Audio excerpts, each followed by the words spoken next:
کہتے ہیں کہ اگر نماز کا وقت ہوتے ہی نماز نہ پڑھیں اور لیٹ کریں لیکن پھر بھی مقررہ وقت میں وہ نماز ادا کر لیں تب بھی اس تاخیر کی وجہ سے قبر میں عذاب ہوگا۔ جھوٹ بولتے ہیں، اللہ تعالیٰ ان کو ہدایت دے۔ یہ مولوی حضرات نہیں ہے، یہ صرف اہل حدیث کے یہاں پایا جاتا ہے کہ نماز اول وقت میں پڑھنی چاہیے، لیکن ان کو یہ پتہ نہیں ہے کہ نماز اول وقت میں پڑھنا ساری نمازوں کا نہیں ہے کیس۔ فجر اول وقت میں ہے، مغرب اول وقت کے اندر ہے، بہت ستارے نہ نظر آئیں، اور عشاء کے بارے میں تو بخاری مسلم میں حدیث ہے کہ صحابہ کرام حجرے کے باہر آگے کھڑے ہوئے، یا رسول اللہ بچے اور بوڑھے سو چکے ہیں، عورتیں سو چکی ہیں، آپ ہمیں نماز پڑھائیں۔ آپ نکلے اور آپ نے فرمایا اگر مجھے امت کا خیال نہ ہوتا نا تو عشاء کی نماز کا میں یہی وقت رکھتا۔ عشاء کو لیٹ پڑھنا سنت ہے، لیکن انہی اہل حدیث حضرات سے پوچھیں کہ سعودیہ والے تو گھڑی پہ گھڑی چڑھ کے 1.5 گھنٹے بعد عشاء کی نماز کرا دیتے ہیں مغرب کے بعد، ان کو کیوں نہیں خیال آتا کہ عشاء تاخیر کرنا؟ وہ کہتے ہیں یار عوام کی ثانی دیکھتے ہیں۔ تو اگر حنفی بیچارے عوام کی ثانی کے لیے فجر تھوڑا لیٹ پڑھ لیتے ہیں لیکن طلوع فجر سے پہلے پڑھتے ہیں، تو آپ کو کیا مسئلہ ہے؟ صحابہ کرام سے ثابت ہے، صحابہ کرام کا ایک گروہ ہے جو فجر کو لیٹ پڑھنے کا عادی ہے، وہ اس کو افضل سمجھتا ہے۔ حضرت میر معاویہ رضی اللہ تعالیٰ عنہ اور ایک اور صحابی ہیں، غالباً حضرت عمار بن یاسر ہیں، کون سے صحابی ہیں کہ جو فجر کو لیٹ پڑھتے تھے۔ لیٹ سے مراد یہ کہ وقت کے اندر پڑھ لینا۔ پھر بخاری مسلم میں حدیث ہے، نبی علیہ السلام کے پاس جبرائیل علیہ السلام آئے، انہوں نے ایک دن اول وقت میں ساری نمازیں پڑھائیں، دوسرے دن آئے اور آخری وقت میں پڑھائیں، اور کہا یا رسول اللہ آپ کی امت کے لیے ان دونوں اوقات میں اللہ نے آسانی رکھی ہے، ان دونوں ایجز کے درمیان جو اللہ نے آسانی دی ہے آپ لوگوں سے کیوں چھین رہے ہیں ایک مستحب کام کے پیچھے؟ اول وقت میں نماز پڑھنا صرف مستحب ہے، کر لو ثواب، نہ کرو کوئی گناہ نہیں ہے۔ دوسری طرف آپ لوگوں کو ننگے سر نماز پڑھنے کی ترغیب دلا رہے ہیں، کہہ کے نہیں لیکن انڈائریکٹلی۔ وہاں نہیں آپ کو خیال آتا کہ نبی علیہ السلام نے تو نماز کے علاوہ بھی ننگے سر نہیں کبھی پھرے، تو کہتے ہیں یار سنت یہ ہے، اس میں کون سا مسئلہ؟ تو یہ بھی میرے بھائی یہ سنت سے بھی نچلی چیز ہے، مستحب ہے، صحابہ کا اختلاف ہے۔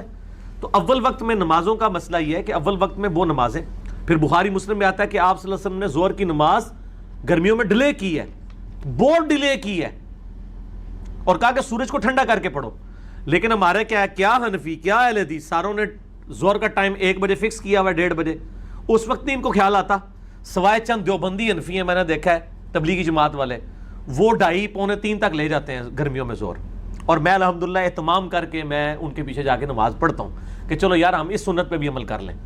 دوسری طرف جو ہے وہ آپ دیکھ لیں اہل حدیث نے اور بریلویوں نے اور دیوبندیوں نے سوائے چند ایک لوگوں کے، انہوں نے جمعے کا ٹائم بھی فکس کیا ہوا ہے، گرمی سردی ایک ہی ٹائم رکھا ہوا ہے،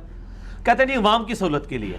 تو یا پھر آپ لوگوں کو صحیح مسئلہ بتائیں نا، جب آپ نے لوگوں کو تکلیف میں ڈالنا ہوتا ہے تو آپ لوگوں کو فضائل والی حدیثیں سنا دیتے ہیں، اور یہ بھی ہے جی ہو سکتا ہے جی اگر آپ اول وقت میں نہ پڑھیں، اس دوران آپ کو موت آ گئی تو اللہ تعالیٰ آپ کو کہے گا فجر کا ٹائم شروع ہو گیا سی تو کیوں نہیں پڑھا؟ یار اللہ تعالیٰ کو میتھ آتی ہے، آپ کو نہیں آتی، کہ اللہ تعالیٰ نے جب وقت مقرر کیا ہے کہ اس 1.5 گھنٹے کے اندر کسی بھی وقت پڑھنا ہے، وہ 1 منٹ بھی باقی ہے نا کسی بندے کو اور گرفت نہیں کرے گا، کیونکہ ٹائم باقی تھا۔ اللہ تعالیٰ معاذ اللہ جو ہے ناانصافی کرنے والا ہے، وہ عدل کرنے والا ہے، ٹھیک ہے نا جی۔ تو یہ ہمیں خام خواہ، بلکہ اس کا عدل تو کیا ہے، وہ بخاری مسلم میں حدیث ہے جس نے 99 قتل کیے تھے، ٹھیک ہے جی، اس کو جب وہ ایک نیک عالم نے، کسی مولوی نے نہیں، عالم دین نے مشورہ دیا کہ آپ فلاں نیک بستی میں جاؤ، وہاں جا کے وقت گزارو اور اللہ کے نیک بندوں کی صحبت کرو۔ وہ نیک بندے وہ نہیں تھے جو اپنی عبادت کرواتے تھے، وہ مواحد تھے، ایک اللہ کو پکارنے والے۔ نیک بندے تو فوراً اپنے لے آتے ہیں، میں تاں نال کلیئر کر رہا ہوں، تو نہیں سن، وہ ساڑھے والے سن نیک۔ تو وہ راستے میں مر گیا، اب وہ نیک لوگوں کی بستی سے دور تھا، اپنے گناہ والی بستی سے قریب تھا۔ بخاری مسلم میں آتا ہے اللہ تعالیٰ نے فرشتوں میں جھگڑا ہو گیا، جنت کے فرشتے کہہ رہے اس کو جنت میں لے کے جائیں گے، دوزخ میں لیں گے دوزخ میں۔ اللہ تعالیٰ نے زمین کو حکم دیا، ان کو کہا کہ زمین ناپو، زمین کو حکم دیا، زمین سکڑ گئی،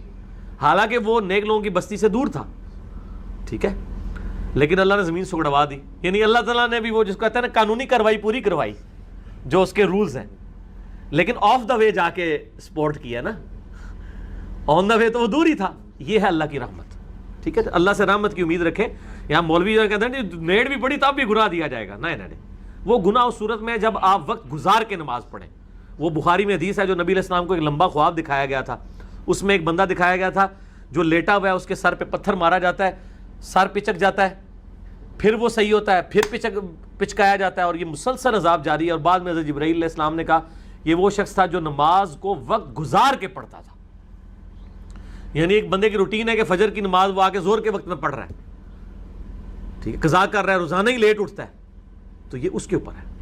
کبھی کبھار ہو گیا تو صحیح مسلم میں حدیث ہے کوئی سویا رہ جائے یا بھول جائے تو جب یاد آئے وہ اسی وقت پڑھ لے. نبی علیہ السلام کی تو اپنی نماز بھی فجر کی رہ گئی تھی، تو آپ نے